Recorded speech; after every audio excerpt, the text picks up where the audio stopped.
Salut à tous et bienvenue dans Chesterview. Aujourd'hui, je reçois Philippe Coy, le président de la Confédération des buralistes et chevalier de la Légion d'honneur aussi, peu de gens le savent. Ça fait combien de temps que tu es président de la Confé ? D'abord, merci pour l'invitation. Un plaisir enfin de se retrouver sur ce plateau. Ça fait 7 ans que j'ai le plaisir de présider la Confédération et 24 ans de métier de buraliste. Ouais, alors buraliste béarnais. Oui, buraliste béarnais, ça fait bébé comme ça. Béarniste ou béarnais, on dit ? Ah, béarnais, non, béarnais, s'il te plaît. Comme la sauce, quoi. Pareil. Mais on a tout inventé. Notamment cette sauce. C'est ta dernière année, là, en tant que président de la Confé. Et après, quoi, tu pars à la retraite, tu fais autre chose, tu vas continuer ? Ah, j'ai pas vu venir la question, mais c'est sympa, merci. Écoute. Déjà, il reste encore 1 an, ça fera comme ça 8 ans de bons et loyaux services, j'espère, certainement pas parfait, mais en tous les cas avec beaucoup d'engagement, de volonté, de passion, comme je le fais depuis maintenant plus de 20 ans dans le métier. Et je pense plutôt à ce que j'ai encore à faire. Ce que je laisserai aux autres à faire, parce que vu le niveau d'emmerde qu'on a, d'idées nouvelles aussi que l'on veut développer pour le réseau, il restera certainement une pile de dossiers sur le bureau et puis d'autres à venir. J'imagine. Et quand je quitterai cette fonction au mois d'octobre prochain, écoute, je verrai ce que je fais, où je peux être utile. Je serai de toute façon buraliste à l'Escar. Donc déjà, j'ai du job en rentrant à la maison. Tu resteras buraliste après ton mandat ? Ah ben bien sûr. Ouais.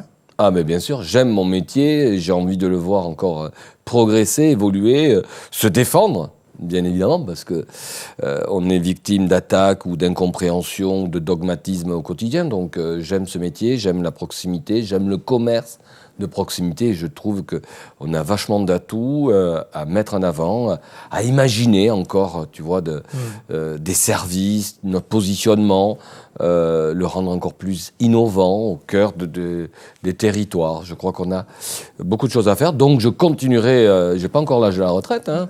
Non, mais donc, c'est une simple question. et puis comme il nous le repousse au fur et à mesure, je me dis qu'il vaut mieux pas être pressé par les temps qui courent.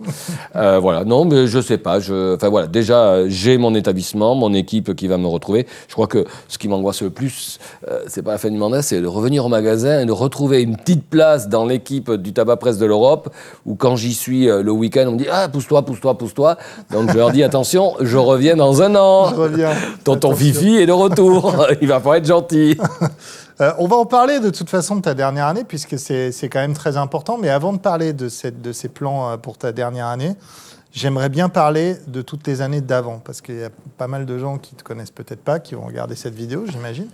Tu as été un espèce de Nostradamus de la vape et de ce changement du métier de buraliste dès ton arrivée. Et est-ce que ça a commencé avant cette vision que tu avais du métier de buraliste, avant d'être président ? Ah oui, parce que c'est pas dans la profession de foi que j'ai écrit en 2017 auprès de mes collègues en tant que candidat que j'ai trouvé la martingale. Ça fait des années que je me dis que notre métier, et je suis buraliste à la frontière espagnole, donc depuis 2003 forcément, on en a pris un peu plein la gueule. Je me dis, on est aussi des commerçants, on a 10 millions de clients, y a d'autres choses aussi à apporter. Voilà. Et puis, franchement, buraliste ou pas buraliste, tous les métiers aujourd'hui sont en train de se réinventer. Les secteurs économiques sont en train de se réinventer. Pourquoi on aurait été protégé ? D'ailleurs, je me dis, quand je regarde les pubs à la télé, le monde de l'automobile, qui est quand même un truc auquel on est tous attachés, c'était essentiellement des moteurs thermiques, de la puissance, des chevaux. Est-ce qu'aujourd'hui, quand on regarde une pub de n'importe quel constructeur, de l'allemand au français, au japonais, il n'y a plus de voitures thermiques en communication. Il n'y a que des voitures électriques. Ouais. Et donc, ça évolue. On parle d'émissions maintenant plus que de puissance. Et donc, ça veut dire que, quel que soit le sujet, on ne peut pas rester en marge de l'évolution. Et pour répondre à ta question, cette vision de l'évolution du métier de buraliste, je l'avais déjà un petit peu formatée dans un process aux alentours des années 2007-2008. J'avais déjà fait avec ma chambre de commerce, parce que j'étais déjà élu, des expérimentations d'audit pour accompagner le commerçant à regarder son commerce différemment, à regarder les opportunités différemment. Et enfin, voilà, ça fait des années que j'essaye de réfléchir, parce que c'est le sens même du commerçant. Essayer d'innover, d'entreprendre, manifester quand il n'est pas content, mais surtout aller chercher des solutions. Donc c'est vrai que quand j'ai été candidat, j'ai repris, je dirais, mes cahiers d'il y a quelques années. J'ai essayé de remettre au goût du jour, et en me disant, on doit défendre notre métier, mais on doit aussi évoluer. Et c'est le sens de la transformation. Et je le dis et redis, évoluer, c'est pas se renier.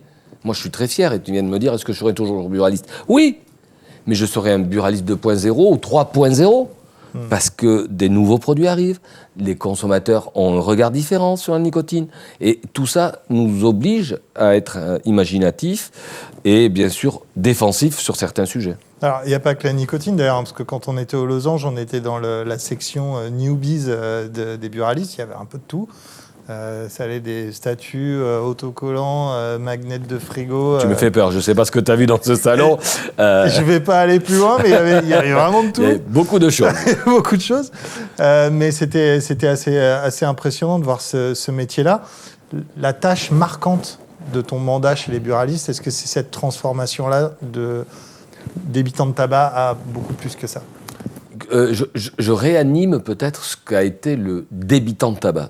Parce que si on se plonge un petit peu dans l'histoire du réseau, c'était un peu déjà le commerce où on y trouvait tout il y a quelques années. C'était la droguerie du coin avec les produits d'hygiène. Il y avait beaucoup d'offres qui se sont petit à petit éloignées du commerce, parce que le tabac a connu une croissance, développement de marques, du marketing. Voilà. Et finalement, on a peut-être repoussé ce qui semblait superflu pour devenir plus tabac, presse, jeu. Ouais. Et on a oublié le reste. Et donc forcément, quand tout va bien, tu ne te poses pas de questions. Et donc aujourd'hui, c'est revenir à des fondamentaux. D'abord d'être commerçant. Le buraliste est en plus un commerçant qui a une crédibilité auprès de l'opinion publique. Il a distribué il y a 20 ans, je le dis pour les plus jeunes qui nous regardent, la vignette automobile. On vend toujours les timbres fiscaux, mais plus en papier aujourd'hui, mais de façon dématérialisée.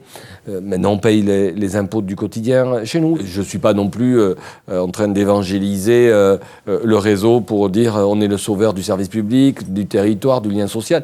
Il y a bien évidemment derrière aussi une nécessité de développer une nouvelle proximité avec des clients qui viennent chercher autre chose que le tabac, rendre du service et assurer l'économie de notre réseau. Et ce que l'on peut dire, c'est que 7 ans après que la recette ait été déployée, on a rajeuni la profession de 5 ans. Je suis arrivé, on était à une moyenne d'âge des buralistes aux alentours de 54 ans. On est à 48 ans aujourd'hui. D'accord. Il y a toujours autant de transactions, il y a toujours autant d'envie à devenir buraliste. D'ailleurs, cette année, on a créé 34 bureaux de tabac à date, c'est-à-dire versus 17 l'année dernière, parce qu'on refait du maillage et du serviciel quand on crée un bureau de tabac. Donc, enfin, voilà, il y a plein d'innovations, mais c'est très gentil de dire moi sous mon mandat, mais c'est une équipe, c'est le conseil d'administration, c'est tous les élus de la profession qui sont engagés. Mais tu étais à la tête de cette équipe. Oui, il faut un chef d'orchestre. Mais un chef d'orchestre sans musicien, ben, il ne fait pas un joli concert. Oui. Et un capitaine de rugby sans les autres joueurs, ça ne fait pas le match. Donc, il faut que quelqu'un peut-être se mouille. Et puis, c'est très français, on a gagné, ils ont perdu. Alors, quand ça marche, c'est du collectif. Quand ça va un peu moins bien, c'est la faute à Coy. Mais c'est le risque de vouloir s'engager. Ouais, c'est le risque de monter sur l'estrade. Un de ces leviers, justement, économiques que tu as déployé, et ce dont on parlait en début de notre entretien, c'est la vape. Tu es arrivé sur la vape hyper tôt chez les buralistes en disant « ce truc-là, c'est vachement bien, il faut le faire ». À l'époque, pas très bien reçu par le restant de la confé. Pas du tout. Alors, pas du tout reçu.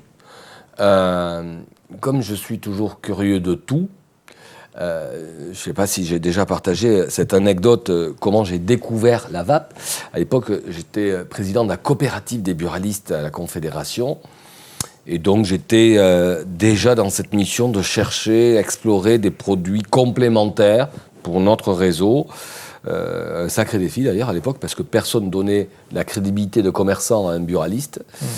Personne ne voulait. Ce que tu viens de dire, que tu as vu à Losange Expo il y a quelques jours, c'est 40 exposants qui viennent offrir de la diversification. Il y a 15 ans, quand je les ai approchés, on me disait « Ah non, non, surtout pas avec les buralistes, vous n'êtes pas des commerçants ». Donc on voit là aussi une évolution dans la relation commerciale et la considération de notre réseau. Et donc j'étais sur une soirée parisienne, sur une péniche, pour tout te dire, et je sors fumer ma cigarette traditionnelle, et il y avait 3 serveurs à côté de moi qui étaient en train de parler entre eux d'un produit qu'un venait acheter. Ça s'appelait une cigarette électronique. Et là, mon oreille se tend, et ces 3 garçons discutent, et l'un qui découvre le produit, il dit « Ah, c'est génial, tout !» T'as trouvé ça où? Tu as forcément trouvé ça au bureau de tabac. Eh ben non, je suis obligé d'aller à la pharmacie. À la pharmacie. Et là, je suis rentré chez moi le soir. J'étais voir le président à l'époque de la Confédération. Et je dis, chef, là, il y a un truc qui se passe. Il y a un produit qui arrive. Et ça s'appelle cigarette électronique. Et dans le subconscient du consommateur, le réflexe, c'est buraliste. Il faut qu'on y rentre. Et j'y connaissais rien, hein. Et je me suis documenté. Tu parles de ça il y a combien de temps?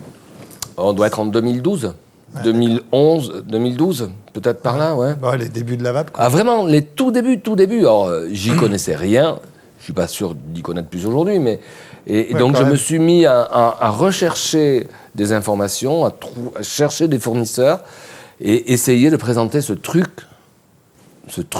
au réseau des buralistes. Mon président de la Confédération, le regretté Pascal Monredon, avait confiance en ce projet, me soutenait, mais on n'était pas vraiment soutenu par le réseau. Voilà, ils n'y ont pas cru au début.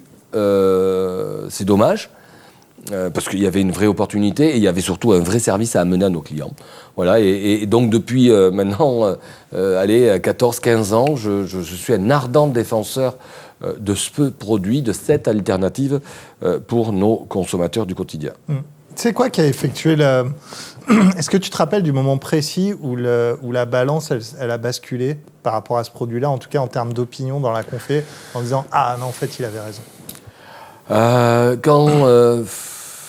Quand au bout d'un moment, chacun s'aperçoit que c'est quand même nos clients et que j'avais le soutien du président de la Confédération, je suis un peu têtu, donc j'en foutais plein la tête à tout le monde, à chaque séminaire, à chaque réunion, en disant « Arrêtez de vous tromper de sujet, c'est une opportunité, c'est pas un combat à mener ». Ouais. Et à force, les nouvelles générations aussi, parce que il ne faut pas oublier qu'il y a à peu près 2000 nouveaux buralistes par an, c'est-à-dire vente de fonds de commerce, des gens qui arrivent. Toi, il y a des changements générationnels, culturels, puis des consommateurs qui demandaient de plus en plus, parce qu'en 2012, on parle d'un marché naissant, pas maîtrisé, et en plus avec des produits de très mauvaise qualité, je veux dire, au kilomètre, les fuites de chaque produit. Voilà. Donc, personne n'en connaissait rien. Bon, voilà, et petit à petit, à force de rabâcher,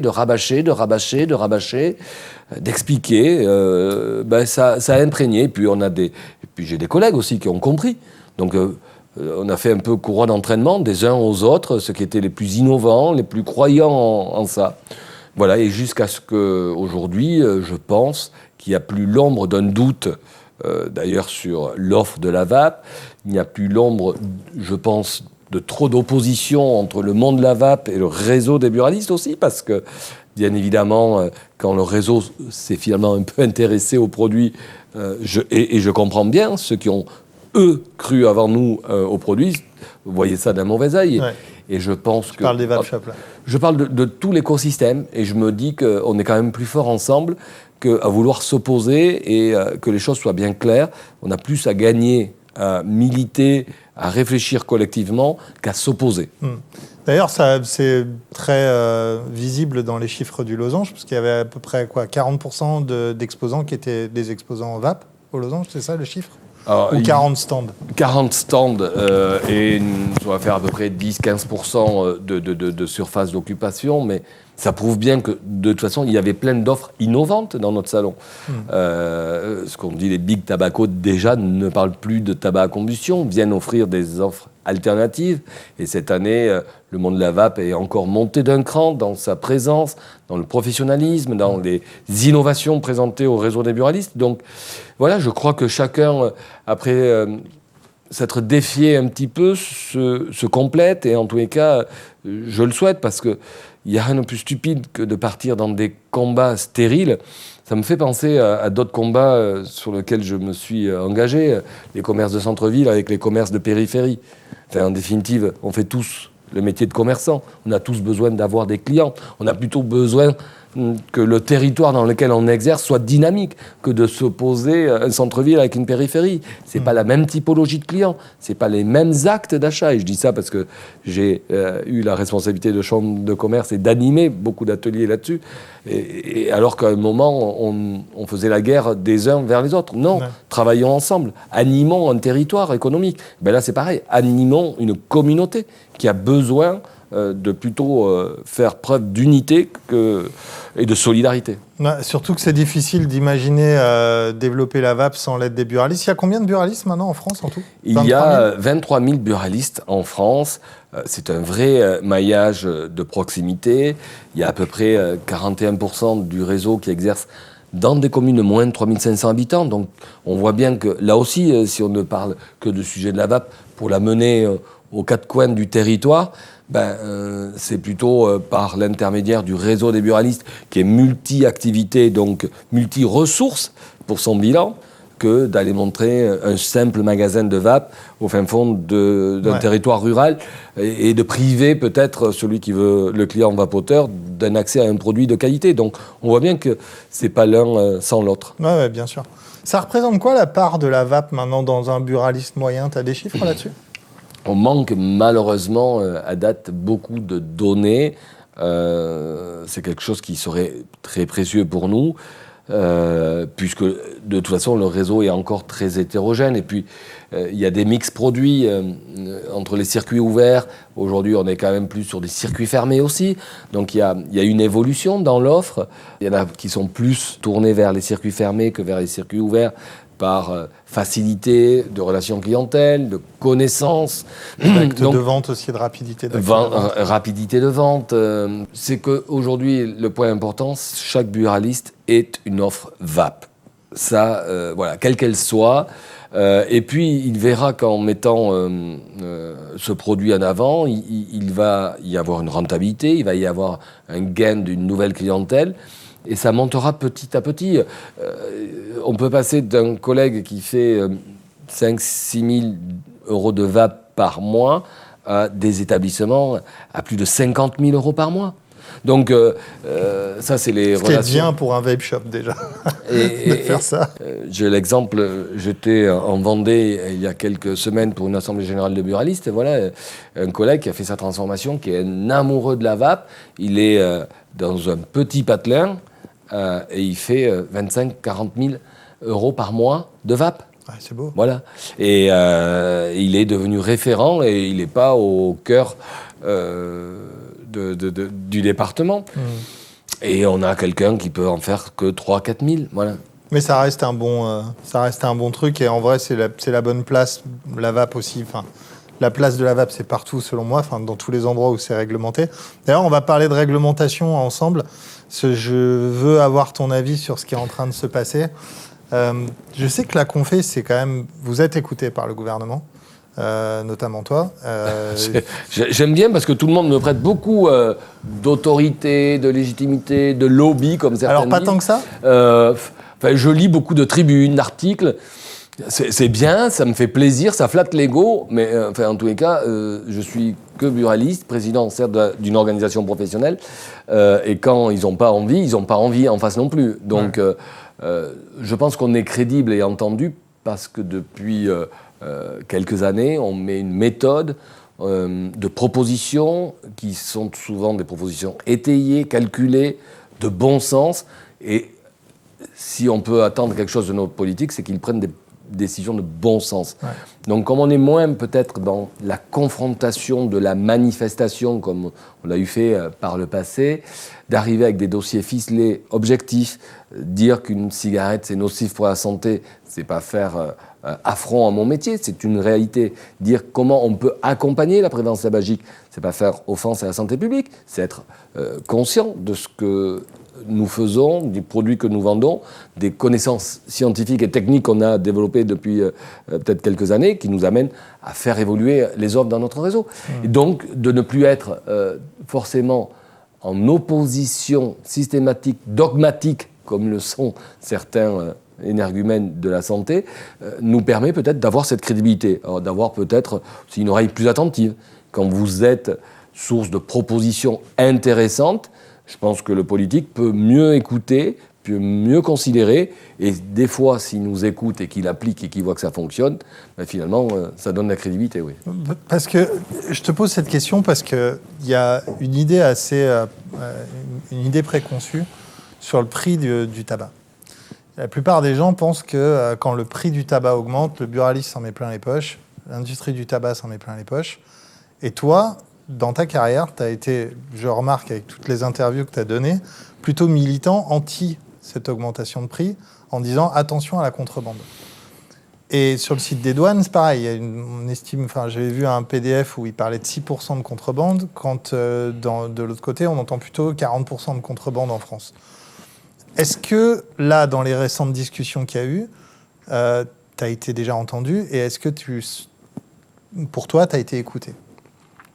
Le prix n'est pas une solution en soi. Alors tout le monde s'appuie sur les visions portées par l'OMS, les préconisations de l'OMS qui dit, entre autres, le moyen d'éloigner le consommateur ou le primo-accédant du tabac à combustion, du tabac, c'est par le prix. Et on peut comprendre si on te met un paquet demain à 25 balles, qu'avec le SMIC que l'on a, un bout d'un moment, ça va coincer. Donc, le fondement de l'idée est bien. C'est des fondements de technocrates et de bureaucratie. Parce que la France a dû lire d'ailleurs que cette ligne, elle a appliqué, elle a oublié d'en parler à ses voisins européens. Ce qui fait que depuis 2003 et la première hausse de tabac significative dans le pays, octobre 2003, on prend 40% dans la gueule. Ce qui fait que nos clients, comme dans mon département proche de la frontière, on fuit de l'autre côté de la frontière, où on était nettement moins cher. Donc, à l'époque, tu as remarqué la baisse de vente dans ton bureau de tabac ? Mais immédiatement. Enfin, de toute façon, le réseau a perdu pratiquement 10 000 établissements en 10 ans, entre 2003 et 2013. 10 000 commerces qui ont été fermés par rapport à une politique aveugle qui ne s'est appuyée que sur le prix, sans considérer à un instant précis les effets de bord et les dégâts collatéraux des primo-frontaliers comme moi, comme mes copains du Nord, du Pas-de-Calais, de la Moselle, de la Meurthe-et-Moselle, des Pyrénées-Orientales, des frontières italiennes. Donc on a perdu nos clients. Comme je disais à cette époque, ayant un bar tabac, heureusement qu'ils n'ont pas arrêté de boire le café le matin chez Coy. Tant pis s'ils n'achètent plus les cigarettes, mais au moins qu'ils ne perdent pas l'habitude de venir boire le café. Tout ça pour dire que le prix a peut-être à un moment été intéressant pour dissuader une jeune population, mais on n'a pas eu l'audace d'une politique ferme en frontière, à la rigueur. On n'a pas eu l'audace d'aller porter le même message au niveau des autres pays européens.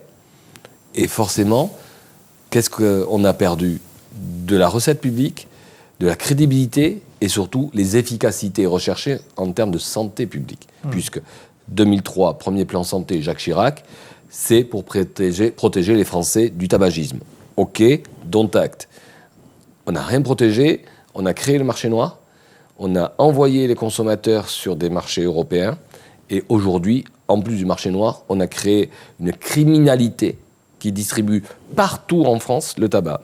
Tu disais, plus le tabac augmente, est-ce que le buraliste gagne ? Non. Non. Il a eu gagné, alors je vais être honnête, il a eu gagné un petit peu jusqu'aux années 2021. Sur le prix du produit facial, nous avons une commission que je m'efforce de faire progresser. Et pour être transparent, au 1er janvier, elle sera à 8,35%, une progression encore pour la commission. Mais comprenez bien que le bureau de tabac, c'est un commerce de flux. Mon établissement, je fais 800, 900 clients par jour. Et je fais X euros. On a toujours eu un problème de prise de conscience des politiques qui nous disaient, moi et mes prédécesseurs, de quoi vous vous plaignez, vous allez gagner plus cette année que l'année dernière. Oui, mais quand je vends plus le matin le journal avec mon café, je perds à côté. Ça, personne ne le calculait. Donc, je disais que jusqu'en 2021, économiquement, sur le secteur tabac, on était à peu près équilibré sur les années précédentes, même si les volumes étaient en baisse. Depuis 2021, c'est la première fois de l'histoire que le rendement de la fiscalité ne ramène plus en fonction des hausses.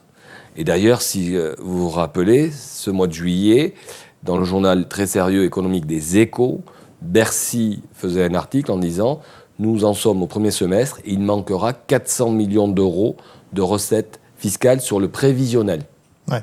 Voilà. Donc on n'a plus de rendement. Et le buraliste, il ne gagne pas plus. Il perd des flux de clients, donc il perd sur l'ensemble de l'économie du magasin. Ouais. Et en plus, ça a augmenté sérieusement la contrebande. Qui croire dans ce chiffre? Parce que ce chiffre, il a été remis en doute.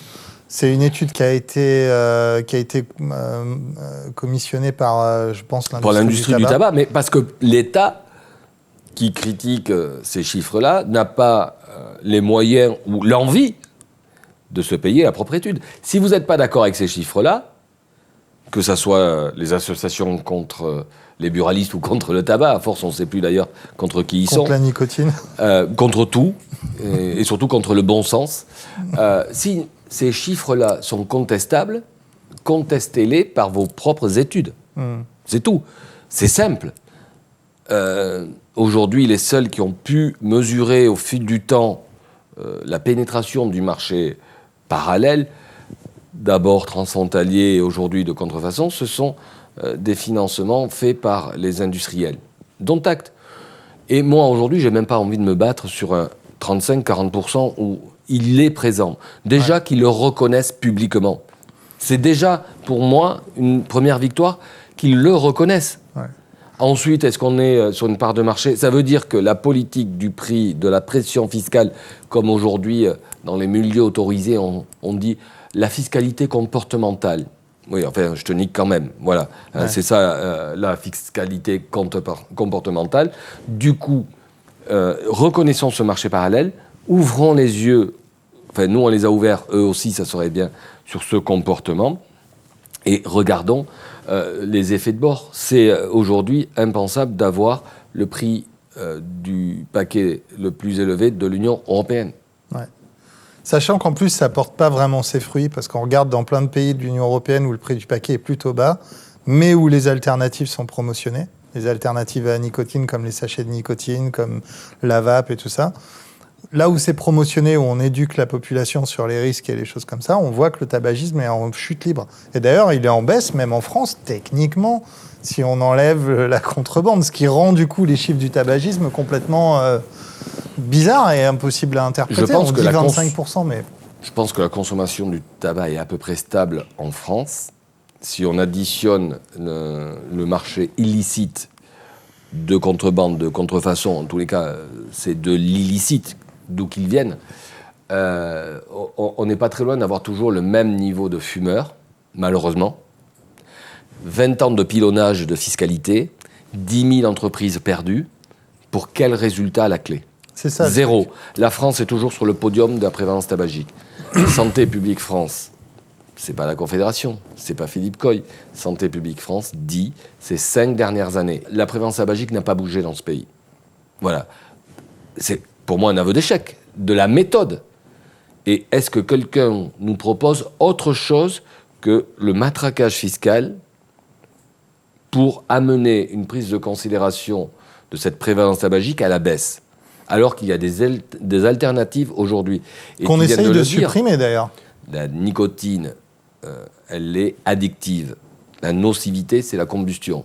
C'est pas moi qui le dis, c'est documenté et c'est des scientifiques. Si on accompagne le fumeur vers une alternative à sa consommation de nicotine moins risquée, on gagne des paris. Et c'est là aussi très clairement documenté dans pas mal de pays en Europe. En Suède. Je rentre d'un déplacement en Italie, au Portugal, en Allemagne, où il y a des accompagnements à des offres alternatives. Ce sont des pays qui ont le prix du tabac moins élevé, voire la moitié de nous, et qui arrivent à avoir des meilleurs résultats en termes de prévalence tabagique et de prévention. Il y a quelque chose qui ne marche pas dans le modèle français. Pourtant, on a le paquet neutre, on a l'interdiction de marketing, on n'a pas le droit de fumer, spécialement pas dans les plateaux. En Allemagne, tu as encore le droit de faire de la pub pour le tabac. Ils ont encore ça, sur les 4x3. Alors là, ils en reviennent un peu. Et j'étais, il y a quelques mois, à Dortmund, au Salon international. Il y a quand même, là aussi, une prise de conscience, mais ça se chuchote, mais c'est pas encore officiel. Et c'est là où on se dit que cette Europe ne marche pas et que notre méthode ne marche pas. Tu viens de faire l'inventaire de pas mal de mesures que l'on a pris au fil des années, des gouvernements, successifs d'ailleurs. Chacun y va de son petit lot. Mais à aucun moment, il y en a un qui se pose pour savoir si le bilan des mesures antérieures a porté ses fruits. Moi, je suis chef d'entreprise. Quand je prends une décision dans mon entreprise, comme toi, on regarde. Est-ce que ce magasin, cette ligne de caisse, elle a ramené la rentabilité que je voulais ou elle a produit les effets que je voulais? Là, non. On légifère, on interdit, on réglemente, on fiscalise. Et vas-y, c'est le livre des records des innovations sans en prendre la mesure à aucun moment. Paquet neutre, fiscalité, Photoshop, recto, verso, message plus grand, interdiction de ci, interdiction de ça. Et à quel moment on en mesure les effets? Voilà. Je ne sais pas si la pile de mesures a amené un résultat. Et si j'en crois les enquêtes de Santé publique France, je me dis, waouh, les effets sont complètement passés à côté. Ils sont minimes, quoi. Même avec le paquet neutre... Ce qui est regrettable, parce que n'oublions pas quand même qu'on parle de santé publique, on est tous des parents responsables, et on ne rigole pas du sujet. Mon regret, c'est que les efforts portés n'ont pas amené les résultats escomptés. Et on parle, pas d'un match de foot, hein, d'un but ou en plus ou en moins. On parle d'accompagnement de santé publique. Ouais. C'est quand même assez dramatique de voir que notre gouvernement il prend des décisions à la légère comme ça, comme la dernière déclaration là, de la ministre de la Santé dans Le Parisien, qui parle d'interdire les sachets de nicotine sous prétexte qu'il y a eu 40 appels d'empoisonnement en 5 ans. Alors, si on fait de la politique sur 40 appels, le pays va mal. Et cette sortie que je qualifie de sortie de route de la ministre de la Santé est largement regrettable. D'abord, je n'attends pas du législateur qu'il se prononce sur l'interdiction ou pas d'un produit. On demande au Parlement de donner des orientations et de donner un cadre réglementaire pour un produit qui arrive. Ça me fait rire quand aujourd'hui, quand on ne sait pas dans ce pays, qu'on fait de la politique, on se dit on interdit. Ça, c'est la solution miracle. Comme je disais au précédent gouvernement, à force d'interdire, et on va vous interdire d'interdire. Et je crois que les stupéfiants sont interdits dans ce pays. Premier consommateur. Voilà. Et j'ai pas encore vu, à l'époque, je faisais la blague, c'était Gérald Darmanin, ministre de l'Intérieur. Je dis, si les interdits fonctionnaient dans ce pays, M. Darmanin serait au chômage. Et je crois qu'il a eu pas mal de boulot pendant son mandat. Donc, est-ce qu'interdire est une solution? On est des parents. Quand tu dis à ton gamin, ne fais pas ça, le premier truc qu'il fait, c'est le faire. Par contre, si tu lui dis, tu peux aller que jusqu'à ce trait. Si tu vas après, ça ne sera pas bien. Ça marche. Ouais. Là, non, on ne sait pas. On a un dogme sur la nicotine, la santé, une fuite en avant. Par contre, c'est bien. Cette décision à l'emporte-pièce médiatique dans le Parisien. Par contre, elle ne prend pas de position sur l'ensemble de la consommation des produits stupéfiants. On pourrait avoir un plan Marshall de la santé sur les stupéfiants. On voit les désastres aujourd'hui dénoncés par le ministre intérieur en termes de sécurité publique, de santé publique. Est-ce qu'elle en parle un jour? Jamais. Non. C'est toujours le même sujet très facile. Sujet de nicotine, la nicotine, le tabac, la drogue, l'alcool. Y a-t-il des plans? Jamais. Non, Donc, je ne sais pas si tu as vu ça sur l'alcool. D'ailleurs, ils ont dit qu'il ne fallait pas interdire, mais qu'il fallait apprendre aux jeunes à boire de façon responsable. Oui, c'est marrant, les lobbies sont peut-être plus puissants. Alors je veux bien qu'on défende, et j'y tiens, la filière de nos viticulteurs. Ce sont des agriculteurs, ce sont des emplois et de l'animation de nos territoires et du savoir-faire. Mais à un moment, je me demande de qui on se moque et qu'on ait l'audace d'aller jusqu'au bout d'une logique. Voilà. Et interdire n'est pas une solution. Réglementer, encadrer, normer, notamment la nicotine que tu viens d'évoquer, qui n'a pas de règles, de cadre, de normes. Or forcément, ça peut avoir des incidences et des accidents. Mais il suffit pour cela d'y donner un cadre de distribution, de puissance, de communication, d'information, de packaging, pour qu'il n'y ait pas d'accident, ou qu'il y ait au moins les messages en amont pour avertir le consommateur. Oui, bien sûr. Ouais, l'éducation au lieu de la répression. Oui, on pourrait l'appliquer à beaucoup de sujets, éducation et pas répression. Il faut, parce qu'on est latin, une répression. On a plutôt tendance à contourner. Mais si on emploie la répression dès le début du sujet, je pense que ça part en cacahuète, excusez-moi l'expression. Je pense même qu'un pays latin comme le nôtre est suffisamment éduqué pour savoir ce qu'il a à faire. Regarde, les produits un peu plus bio, le bouffer trop industriel et tout, c'est rentré dans les mœurs, même si c'est pas une très bonne idée sur tous les points. Les voitures électriques, c'est pareil, tu vois, les gens commencent à se dire « Ouais, j'ai pas envie d'avoir un diesel qui fait une fumée noire, je préfère avoir un truc un peu plus clean et tout ». Je pense que certaines idées arrivent à rentrer dès lors que ça arrange un peu, je sais pas. La planète, mais les sujets d'écologie, c'est pareil. Il y a l'écologie éducative et il y a l'écologie punitive. Je ne suis pas un expert, mais on est des citoyennes, toi et moi. D'ailleurs, j'ai lancé depuis 2 ans un plan RSE à la Confédération pour qu'on soit une organisation professionnelle certifiée ISO 26000.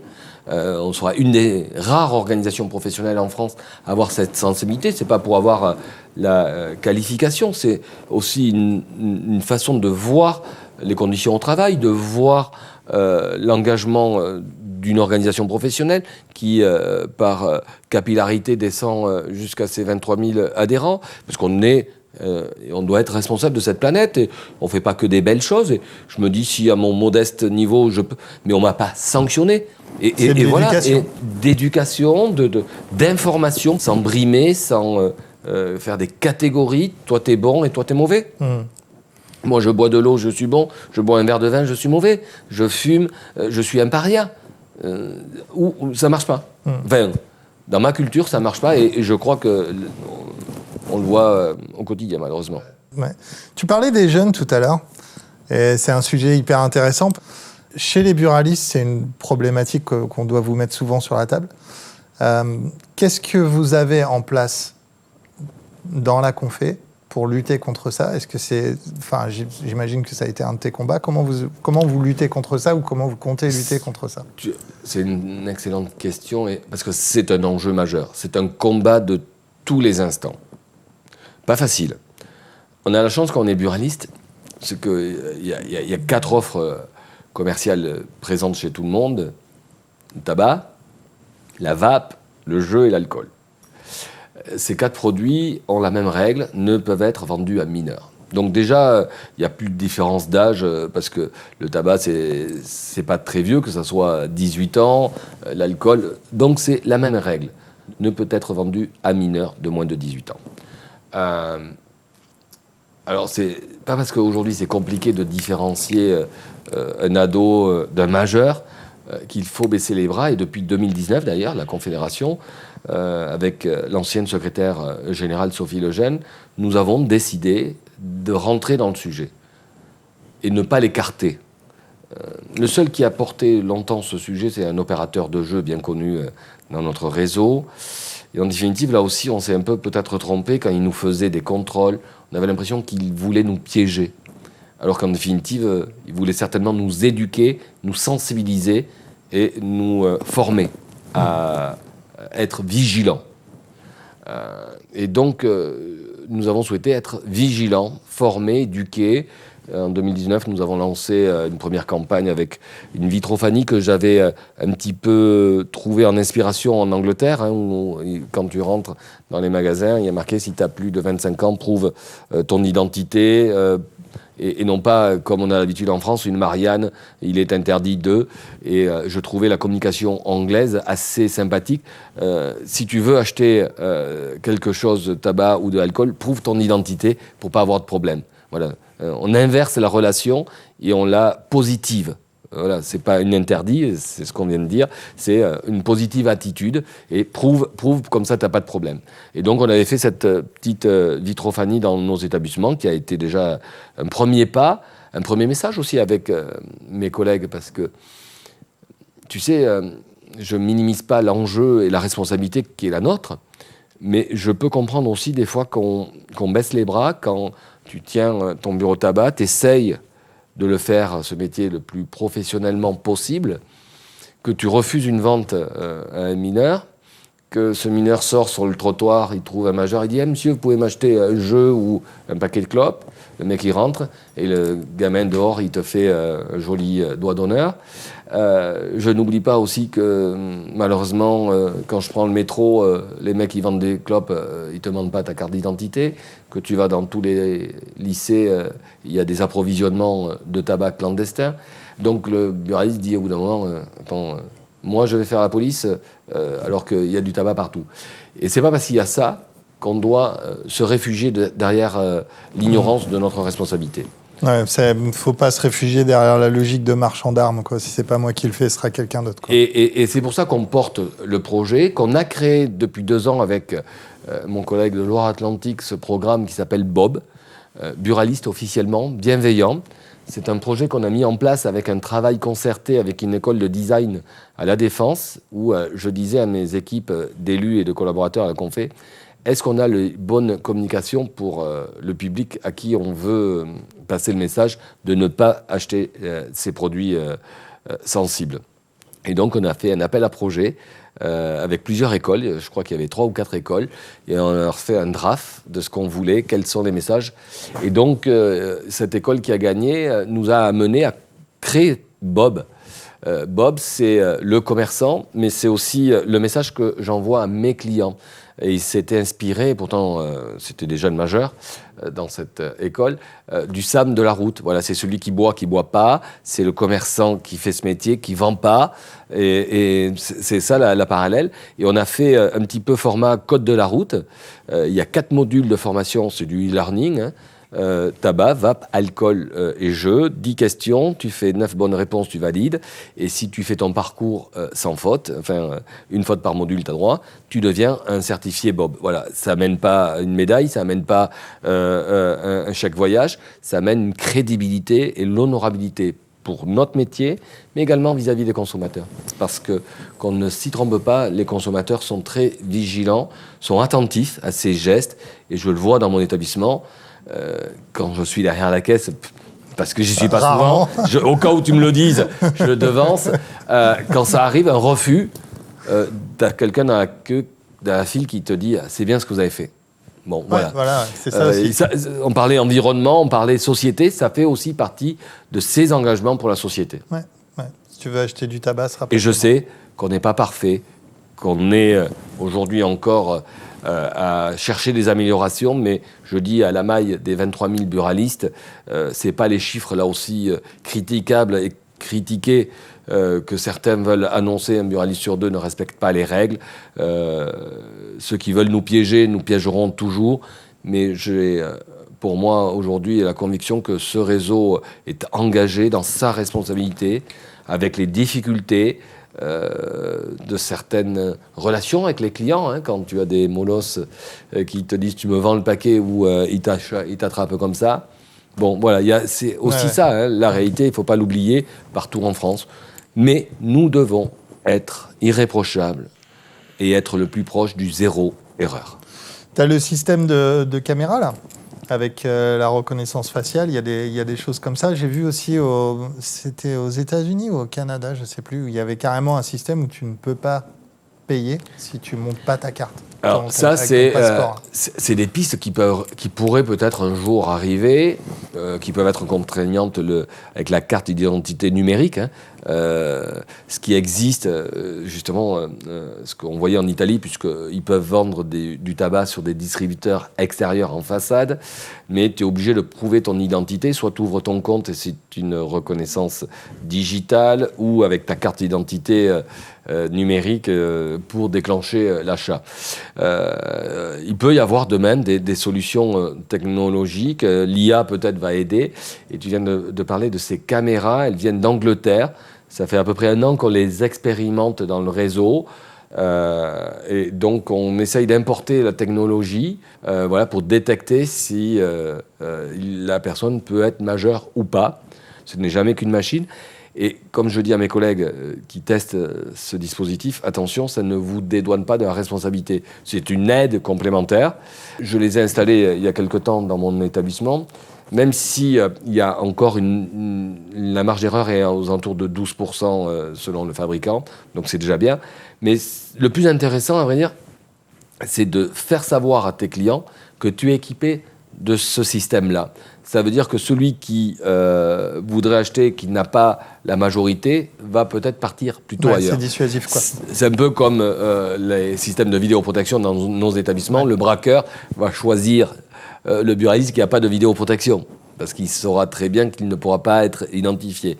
Ça n'empêche pas, mais ça limite. Ouais. Mais en tout cas, il faut qu'on soit vraiment, et là aussi je le dis, travaillons de concert avec les autorités.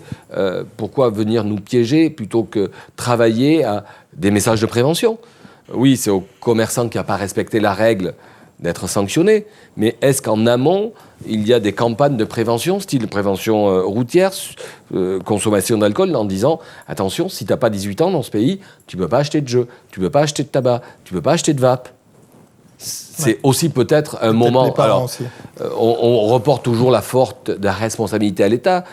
Il y a des fois quand même à la base l'éducation parentale. On dit le commerçant, on dit l'État, mais bon, c'est toujours trop facile de dire c'est la faute. Il y a quand même à la base l'éducation familiale du cercle qui est défaillante. On pourrait demander au pouvoir public, ceux qui touchent des fois des subventions pour nous emmerder matin, midi et soir, qu'ils investissent dans des messages de prévention.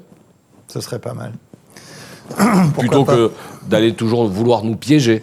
Ou de la répression, ouais. Ce serait assez sympa. On va parler vite fait de ton programme de dernière année. Oh là. Ouais. Je sais que tu as beaucoup de pain sur la planche et tu vas en laisser même un petit peu pour ton successeur. C'est quoi les grandes lignes de la Confé des buralistes pour 2025 ? Les grandes lignes, c'est d'abord ce qui est en train de se jouer là, au moment même où on parle et dans les jours qui vont suivre, le débat budgétaire, de ne pas avoir de trajectoire fiscale, ce que l'on demande, le moratoire sur la fiscalité, d'avoir la reconnaissance, je pense, de l'alternative à la consommation du tabac par des nouveaux produits de technologie délivrant de la nicotine. Je pense bien évidemment au nicotine patch, je pense à tous les produits innovants qui peuvent permettre aux fumeurs une offre alternative responsable à risque réduit. Et je pense que c'est de notre responsabilité et j'aimerais que les pouvoirs publics en soient conscients aussi de la nécessité d'accompagner ces produits et de les encadrer. Donc c'est un gros chantier. C'est de continuer le plan de transformation. On est très fiers d'avoir un scoring plutôt remarquable.